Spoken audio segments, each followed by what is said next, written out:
মা বাবার ডিভোর্সের পর একটা সন্তানের পরিস্থিতিটা কীরকম হয় এই গল্পটা শুনলে বুঝতে পারবেন। গল্পটি ভালো লাগলে শেয়ার করে সবাইকে শোনার সুযোগ করে দিবেন। তো চলুন গল্পটা শুনে নেওয়া যাক। 8 বছর হলো বাবা মায়ের ডিভোর্স হয়েছে। মা অন্য জায়গায় বিয়ে করে নিয়েছে, বাবাও অন্য একটা মহিলাকে বিয়ে করে নিয়েছে। রাকিব পড়ে গেল দুই নায়ের মাঝে। রাকিব বাবার কাছে গেলে বলে মায়ের কাছে যা, কিন্তু মা বুঝে না। সৎ মা বলে এই ছেলে তোর কাছে থাকলে আমি তোর সাথে সংসার করব না। এইভাবেই সবার লাথি খেতে খেতে দিন চলে যায় ছেলেটার। এরকম করতে করতে ছেলেটা একদিন তার মায়ের কাছে গেল এবং তার মাকে বলল, মা আমি তোমার কাছে থাকবো। তখন তার মা বলে, কেন, তোর বাবা কি কিছু বলেছে? তখন ছেলেটা বলে, হ্যাঁ আমাকে অনেক কিছু বলে, আমাকে মারে, আমাকে খাবার দেয় না। মা, ও মা গো, তুমি কি আমাকে একটু খাবার খেতে দিবে? আমি অনেক দিনে হলো ভাত খাই না, মা আমাকে একটু ভাত খেতে দিবে? তখন তার মা বলে, বাড়িতে খাবার আছে, কিন্তু এই খাবার তো তোর বাবাকে খেতে দিব, তাহলে তোকে কি খেতে দিব? তখন ছেলেটা বলে, মা একটু দাও না গো মা, আমার অনেক খিদা পাইছে।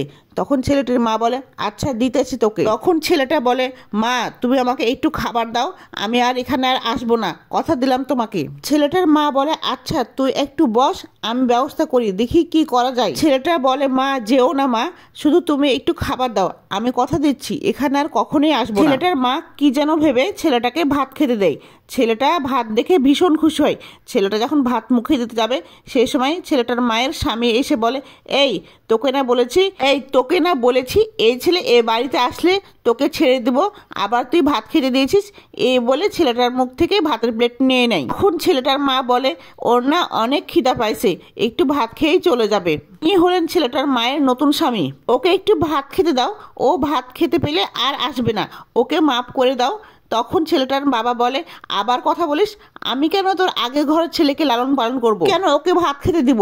এখনই চলে যেতে বল, এখনই না চলে গেলে আমার মতো খারাপ কিন্তু কেউ হবে না। জন্যই বলি আমার এত খাবার কই যাই। এখন ছেলেটির মা ছেলেটিকে বলে, শুনছিস, তোর জন্য আমাকে কত কথা শুনতে হয়, কত মার খেতে হয়, তোর জন্য আমার সংসারে অশান্তি লেগেই থাকে, কি চাস তুই? তখন ছেলেটি বলল, এমন করে বলছো কেন মা, তোমরাই তো আমাকে জন্ম দিয়েছো, আমি কোথায় যাব মা তোমাকে ছেড়ে? তখন মা বলে, আমি এত কিছু বুঝি না, তুই আমার সামনে থেকে চলে যা, আর এই বাড়িতে কখনোই আসবি না, যদি আসিস তাহলে আমার মরা মুখ দেখবি। তখন রেগে গিয়ে বলল, আমাকে দেখো না, দেখতে চাও না, তাহলে কেন তুমি আমাকে জন্ম দিয়েছো? যদি এক মুঠো খাবার দিতে নাই পারো তাহলে কেন পৃথিবীতে আমাকে আনলে? যদি একটু ভালোবাসা নাই দিতে পারো তাহলে কেন আমাকে নিলে? আমি কি দোষ করেছি? কেন তোমরা আমার জীবনটা নষ্ট করে দিলে? তোমরা দুজন যদি আমাকে সন্তান হিসেবে গ্রহণ করতে নাই পারো তাহলে তোমরা কেন আমাকে ভালোবাসার জন্ম দিলে? আমার কি এটাই দোষ ছিল তোমাদের পরিবারের জন্মটা নেওয়া? আমার কি ইচ্ছে করে না তোমাদের সাথে থাকতে, পরিবারের সাথে থাকতে, তোমাদের ভালোবাসা পেতে? সুন্দর সময়টা যদি আমাকে নাই দিতে পারো তাহলে কেন আমাকে মেরে ফেললে না? তোমরা নামেই বাবা মা, কাজের না, তোমরা বাবা মার নামের কলঙ্ক। আমি আর কখনই তোমার এখানে আসবো না, তোমরা সুখে থেকো, ভালো থেকো। তখন ছেলেটার চলে যাওয়ার সময় ছেলেটার সৎ বাবা ছেলেটার কলার ধরে এমনভাবে ধাক্কা দিল, ছেলেটার দেওয়ালের সাথে বেঁধে মাথা ফেটে গেল। ছেলেটার সাথে সাথে মেঝেতে লুটিয়ে পড়ে গেল এবং মারা গেল।